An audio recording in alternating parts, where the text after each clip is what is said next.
Hi everyone, thanks for listening to my presentations. Today I'll continue on the topic of tuberculosis, and specifically I'll be dealing with symptoms, signs, complications, the different types, differential diagnosis, and I've tagged this tuberculosis chapter 3. If you haven't listened to chapter 1 and 2, please kindly do. With that, let's go.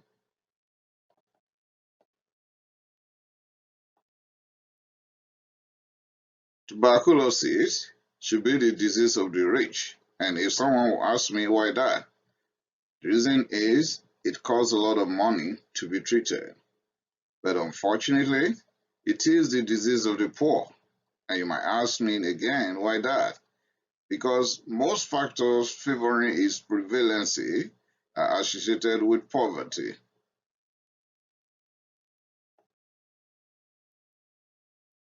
When there is primary infection, further replication of the bacilli will be controlled in 90% of affected people. Is either it is going to be cleared off completely or it's going to enter a latent phase that will be asymptomatic. Then the latent disease can become reactivated later on when the immunity is suppressed. 10% will have full-blown primary tuberculosis or have pneumonia with Hilar Adenopathy or extrapulmonary tuberculosis or miliary tuberculosis to other organs. Progression or reactivation. Progression or reactivation will likely be due to poor immune responses, probably because of associated HIV infection, diabetes mellitus, chemotherapy, disease-modifying anti-rheumatic drugs like infliximab, adalimumab, and the rest, immunosuppressant, particularly in those with transplants, and chronic kidney disease, elderly, because the older you become, then the more the immunity will be waning down. Very young, because the immunity is not fully matured, and other factors leading to reactivation are silicosis, tumor necrosis, factor alpha blockers, or kidney dialysis. Pulmonary tuberculosis. As a matter of fact, this is what majority would know. I'm not talking about nurses and doctors. I mean, people outside health field, when they hear anyone talking about TB, all they will think about will be pulmonary tuberculosis. But in the health field, we know it's more than that. So if you are listening, well, you are now at home with pulmonary tuberculosis. The clinical features will involve the history of productive cough more than 2 to 3 weeks, hemoptysis, and the hemoptysis could be very massive sometimes. The individual will complain of being weak or lethargic, fever, dyspnea, weight loss, malaise, bronchorrhea, that is sputum that is greater than 500 ml per day. You complain about chest pain from lymph node rupture, backing cough, night sweats, and the history will also reveal that the individual will probably be living overcrowded living conditions like freezing, like poor environment where about 8 or more people are living in a room, or camping centers or shelters, due to war or whatever, maybe displaced people from their homes or natural disaster and so on, and of course poverty. Would have tried many medications, or in the past we actually diagnosed with community acquired pneumonia. So all those will appear on the history. Not necessarily that all these factors will be present in one person, but it's likely that we're going to come across most of the items on the list here. On physical examination, the affected person will become lethargic. When you use the thermometer, the temperature will be high, will become dyspneic, and of course, there will be signs of weight loss, prominent zygomatic features, Bronchorrhea, generalized lymphadenopathy. Okay, and on percussion, there will be stony dullness, revealing that there's likelihood of pleural effusion, decreasing breath sounds, ronca, which is low-pitched wheezing. Now, specifically talking about primary tuberculosis, is a new tuberculosis infection. It's a kind of active tuberculosis disease in someone who has never been infected or previously naive. Might be asymptomatic but type primary TB because they are at risk of new tuberculosis infections, and also they have the increased risk of reactivation and could be symptomatic.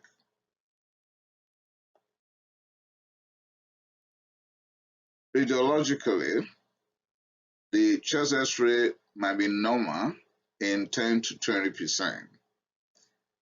If the chest X-ray is normal and you are strongly suspicious, then have CT scan ordered. Upper lobe cavitation and infiltrates might be revealed. Bronchiectasis could also be revealed on CT scan. Bronchoscopy will likely show bronchial stenosis, Hilar Adenopathy. There's possibility of pleural effusion. Remember, I said stony dullness the other time. Pulmonary infiltrates and right middle lobe collapse, atelectasis. But why are we going to have right middle lobe atelectasis? Right middle lobe is more densely surrounded by lymph nodes, and they have sharp branching angle with longer length. Reactivation TB is also called chronic TB or post-primary disease or recrudescent TB or endogenous reinfection or adult type progressive tuberculosis. You see, they've given reactivation different names. Now, chronic, post-primary, recrudescent, endogenous reinfection, or adult type progressive tuberculosis. It is 90% of adult cases and mostly in HIV positive individuals. Mostly, it's going to be found at the upper lobe. Sometimes could be found at lower lobes, and cavitation and consolidation could be picked. Maybe subacute, that is about 12 weeks, or maybe chronic, that may be about 6 months. Tuberculoma. This is a wide circumscribed nodule or mass. In primary and post-primary tuberculosis, you are going to find this. It's about 6 to 9% of reactivated tuberculosis.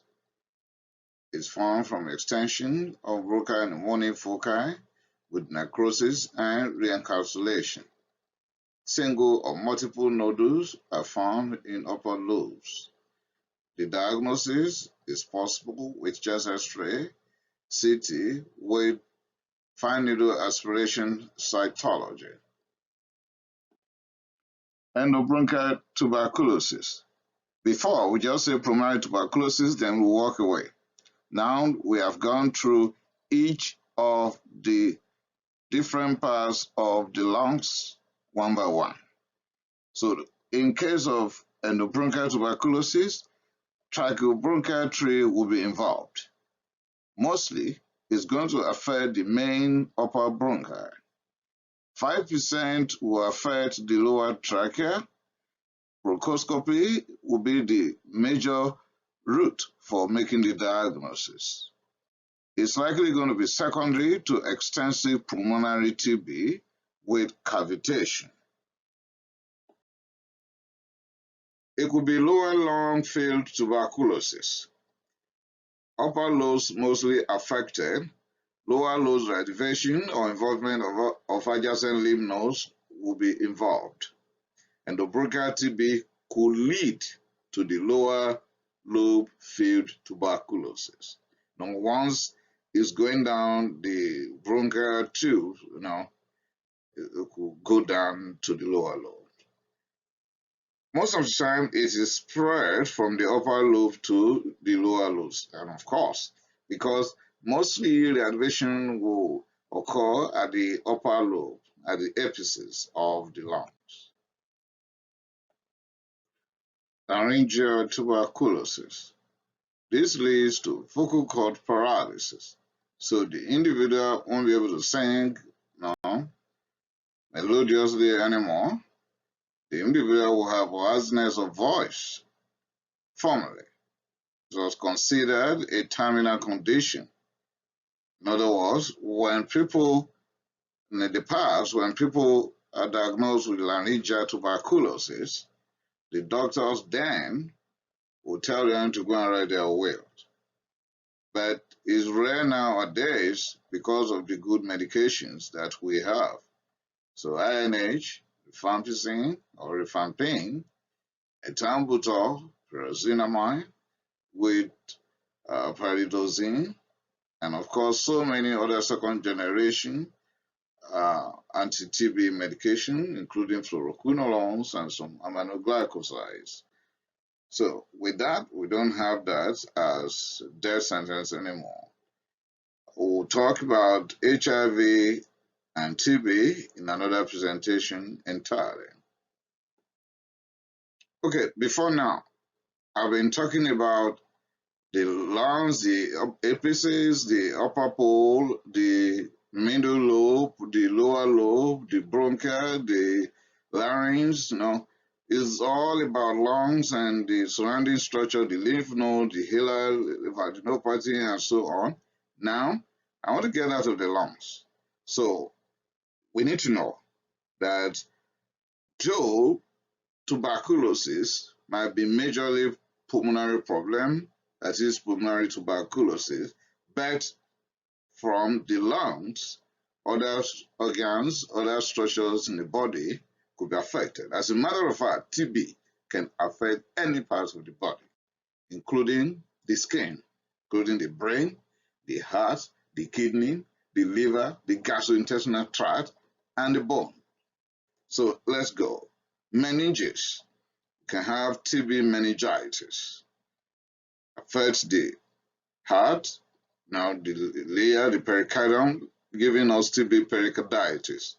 The lymph nodes will be affected, lymphadenitis or lymphadenopathy, and TB orchitis in men.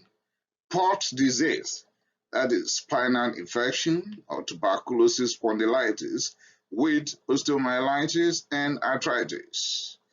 TB of the kidney could lead to pyelonephritis with hematuria, and TB syringophoritis in women.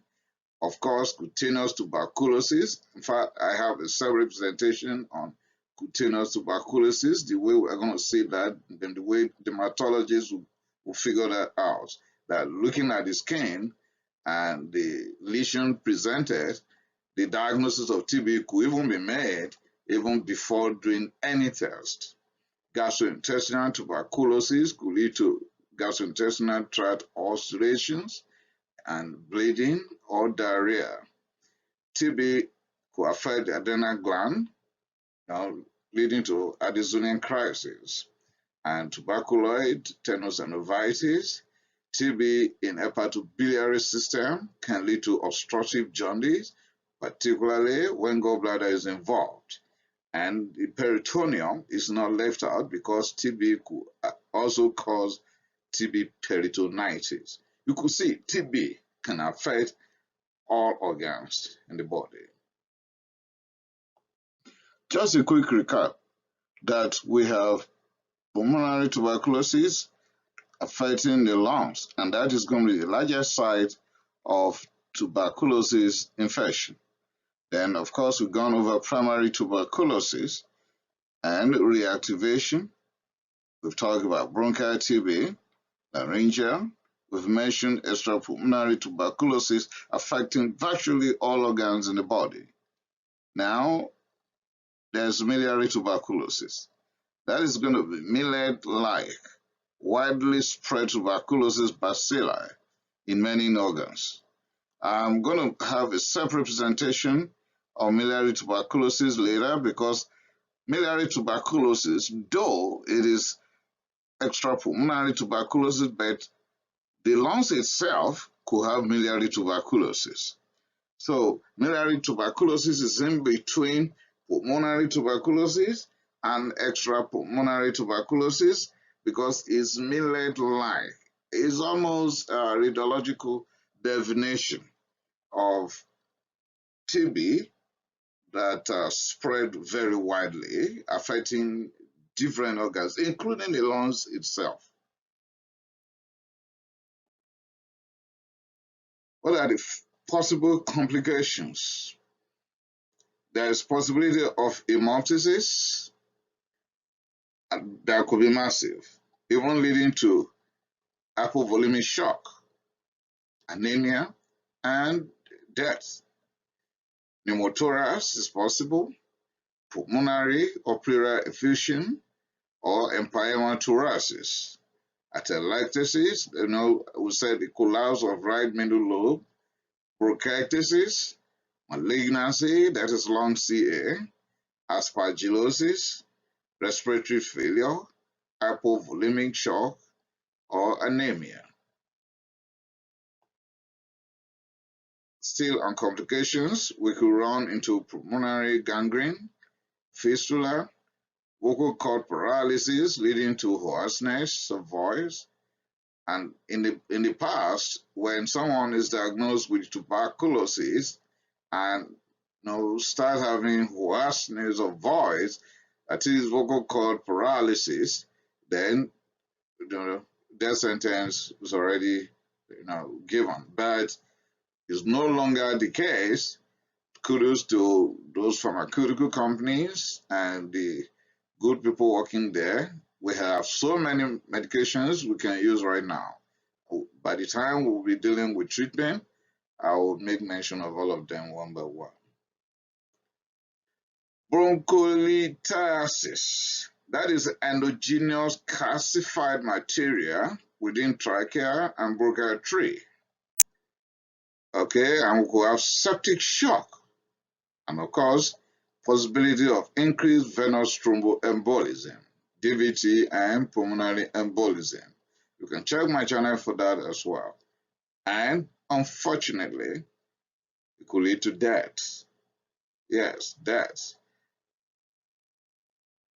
The differential diagnosis of pulmonary tuberculosis include bronchitis, coagulopathy, arteriovenous malformation, alveolar hemorrhage, Wegener's granulomatosis, foreign body, Goldbach syndrome, liver failure, renal failure with uremic deposits, cystic fibrosis, aortic aneurysm, medications, for example, thrombolytics, cocaine, disseminated intravascular coagulopathy, DIC, lung cancer, lung abscess, septic emboli, pulmonary embolism, heart failure, mitral stenosis, sarcoidosis, silicosis, aspergilloma, non-tuberculous mycobacterial infection, lymphoma, pneumonia, bronchiectasis, trauma, and of course the next presentation will be on treatment. With that, I've come to the end of different ways that tuberculosis could present, but I have not forgotten Miliary TB will form a separate topic entirely. So with that, I've come to the end of this presentation. Kindly remember to share and subscribe. Thank you.